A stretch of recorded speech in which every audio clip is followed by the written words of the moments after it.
Bueno, en el trabajo de calidad hay un tema que es no menor, que es el que tiene que ver fundamentalmente con cómo evaluamos la calidad.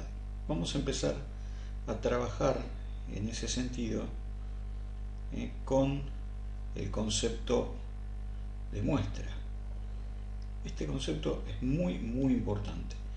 Nosotros siempre pensamos que una muestra es algo que se toma en forma absolutamente aleatoria, de cualquier manera, perdón. Sin embargo, sí, por supuesto que yo voy a tomar una muestra aleatoria, pero dentro de ciertos parámetros que me van a permitir determinar cómo estoy trabajando y sobre todo que me permitan comparar. Entonces, de ahora en más, nosotros vamos a trabajar a nuestras muestras como si bajo el paraguas de los subgrupos racionales. Para nosotros nuestras muestras van a ser subgrupos racionales.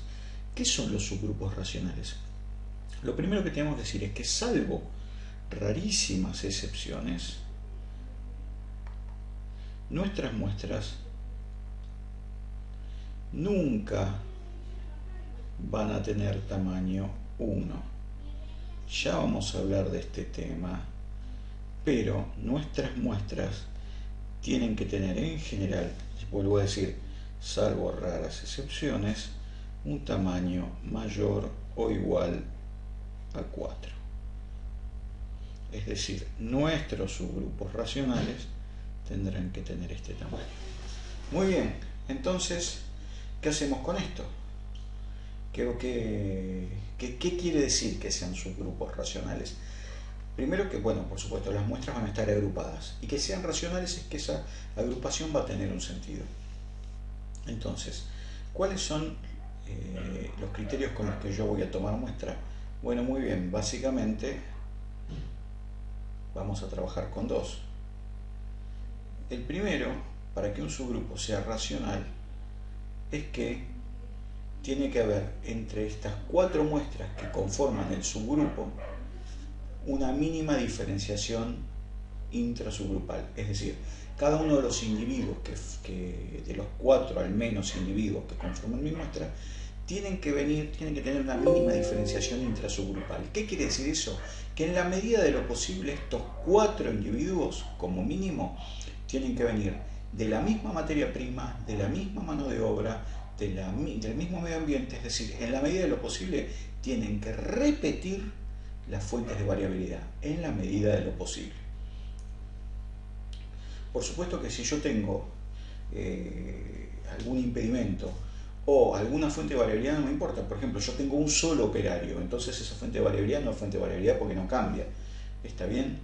O produzco un solo día por semana, entonces, salvo el medio ambiente, desde el punto de vista de cuándo se produzca, no es tan importante. Quizás sea importante desde el punto de vista de la temperatura o la humedad, etc.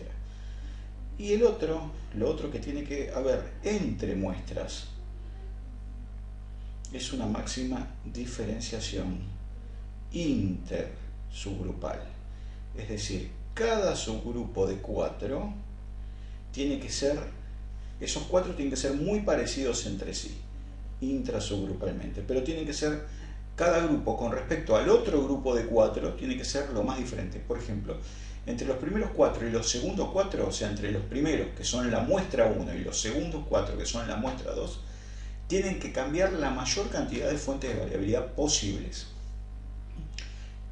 Con que varíe una, yo ya puedo dar lugar a otra muestra. Lo ideal sería que varíen todas las posibles. Pero esto es el criterio con el cual se conforman los subgrupos racionales. Entonces, una muestra rara vez es de tamaño 1. Muy pocas veces una muestra es de tamaño 1. Siempre es de tamaño 4 o más. Esos 4, por ejemplo, esas 4 latas de tomate tienen que tratar de provenir de la misma materia prima, de la misma mano de obra, de la misma máquina. En cuanto varía uno, ya no sé si puedo englobarla dentro de la misma muestra, lo tendré que analizar. Pero lo ideal sería que cuando paso de subgrupo, cuando paso de muestra a muestra, haya una máxima diferenciación intersubgrupal. Y este es el criterio de los subgrupos racionales.